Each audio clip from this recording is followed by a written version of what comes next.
So I think one of the biggest challenges that a lot of average to intermediate surfers face is there comes a point where you start to plateau. You go out and you surf and you don't ever feel like your turns are getting any better, or you keep on struggling with your pop-up, and you just feel like you're not progressing anymore.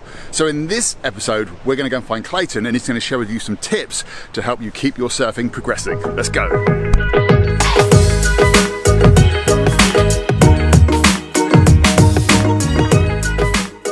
So Clayton's skating around on the ramp out in the background. Let's sit him down and let's get some tips as to how we can keep our surfing moving forwards. So Clay, one of the big problems that a lot of intermediate surfers have is they feel like they've plateaued out, like their surfing's not improving. So can you give us some of your top tips as to what we can do so that we keep on enjoying our surfing and feel like we're progressing?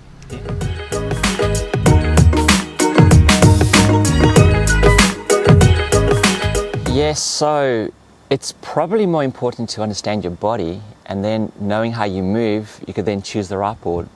So let me give an example. People that surf with good style, they don't move much, and therefore they can get a very responsive board because they're already nice and smooth. But people that have really wavy, messy arms when they surf, if you put them on a high performance board, the board's going to be reacting to possibly the wrong technique. So smoother, cleaner surfers with good technique can ride more performance boards. People that don't control their bodies well, you almost got to ride a slightly wider, thicker, longer board to mute the too much feedback from your body.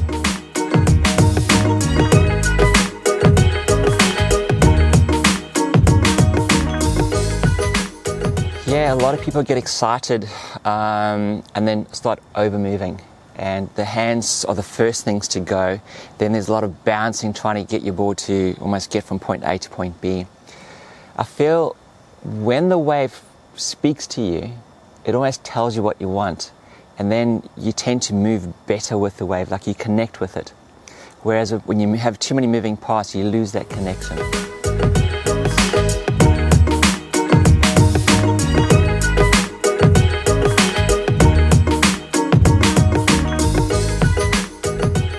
Surfing the pocket is where all the power is, and it's where surfing flows.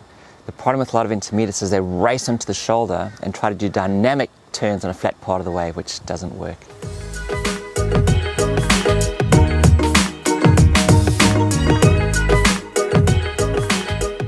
Bottom turn's an important part of surfing, and it's a turn that you've got to slow down. A lot of people on the bottom turn, they try to teleport, like bang, to get up top of the wave. It doesn't happen like that. Whenever you got speed, turns happen a lot slower, and you got to wait and travel 1, 2, 3, do the top turn.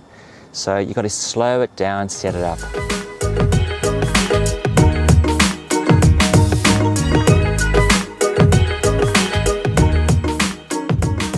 I see so many surfers, they go for a turn, they're looking down the line and they try to jam a big twist, but it's almost like the timing's off. But had they just looked back at, say, the foam board behind them, they would then know how much time they had to put in to complete the turn or finish the turn.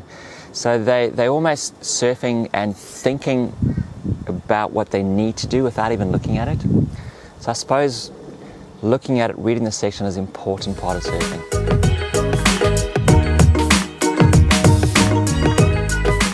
When you're doing a top turn, it's very much a big twist, whether it's your forehand or backhand. Now, often if your twist is broken, it's kind of like the top and the bottom half of your body, they don't talk well to each other.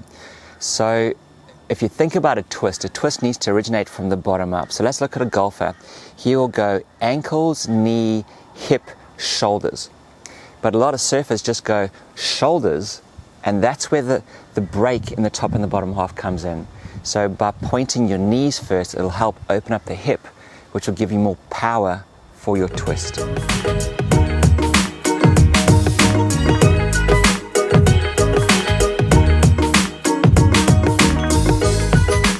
body's designed for forward movement. Even when we run forwards, but it's hard to run sideways. So standing in a side-on position, you lose your peripheral vision, you can't see, and it's awkward to move. So all the guys with good style are front-on surfers.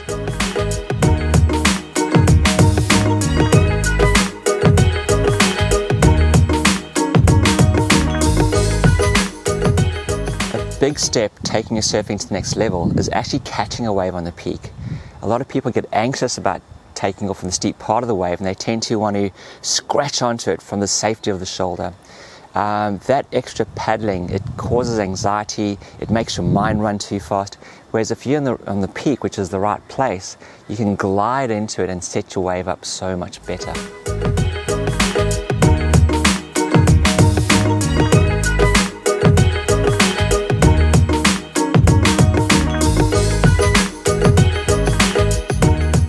When generating speed, there's two ways we can do it.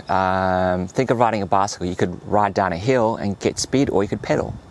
Now, when you surf, by using the wave facing, compressing and extending, you can generate speed, or you can twist and twist and twist your body. The latter, where you use your body, it doesn't look nice in surfing, whereas if you use the waves energy for surfing, you'll come across as having effortless style.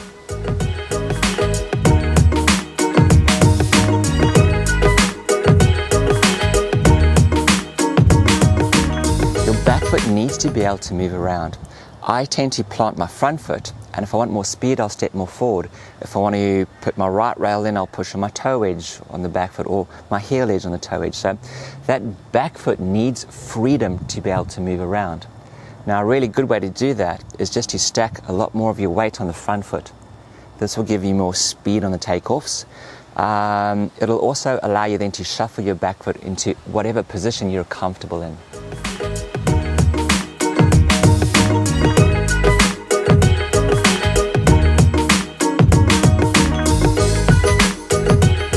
Anybody surfing well in the water, make sure you study them when you're paddling back out, and simply by copying and pasting. So if someone has an asked coffee cup pass, when is he doing it, how is he doing it, and then just try to simulate it. By doing that, you will feel something different, and it's probably going to be a feeling that you enjoy, and then just have fun with it.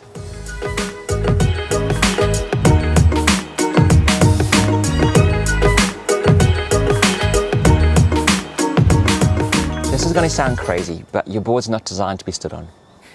I know it sounds crazy, but think of it. It's shaped like a banana. Have you ever seen a Formula One boat shaped like a banana trying to go through the water? It pushes water. So your board's designed to turn. Now, the more you turn and the more you lean over on your turns, the more weightless you get, the faster the board's going to go. So every turn you do in surfing, your board will accelerate.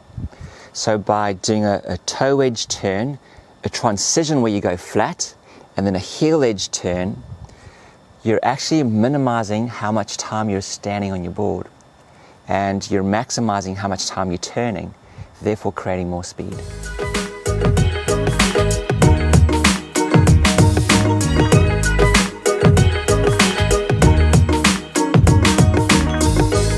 Yeah, surfing's a tricky sport where you can quickly overthink things, and you almost want to slow it down and be more in the moment.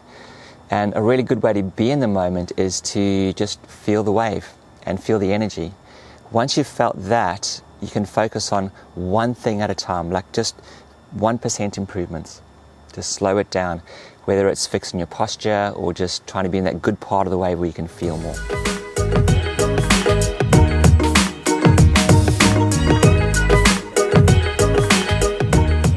So over my 20 years of surf coaching, I've come up with OMBI, being Ocean, Mind, Body and Equipment. And you always need to look at your own surfing through the OMBI lens. So if you've got video footage of yourself, look at the ocean. Where am I on that wave? Look at your body. Am I moving effortlessly, or am I fighting the wave? Look at your equipment. Is it accelerating through turns, or is it slowing down through turns? And lastly is, where was your head at? Are you calm and relaxed and enjoying yourself, or is your head rushing at 100 miles an hour and you basically panic surfing?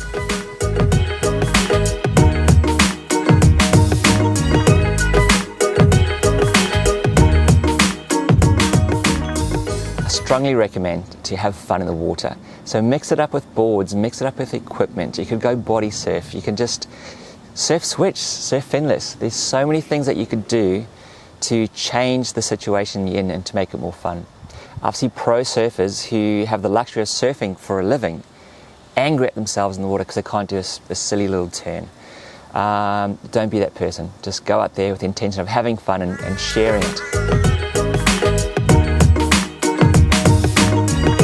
So there you have it. I think that was 15 tips for intermediate surfers to keep their surfing moving forwards.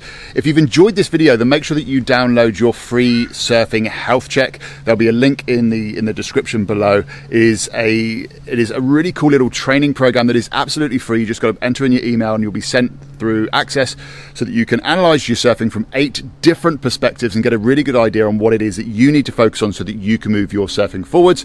Thanks for watching. Please like, share, subscribe, add a comment below. What has been your biggest takeaway? But until the next video, get out there, have fun, catching waves.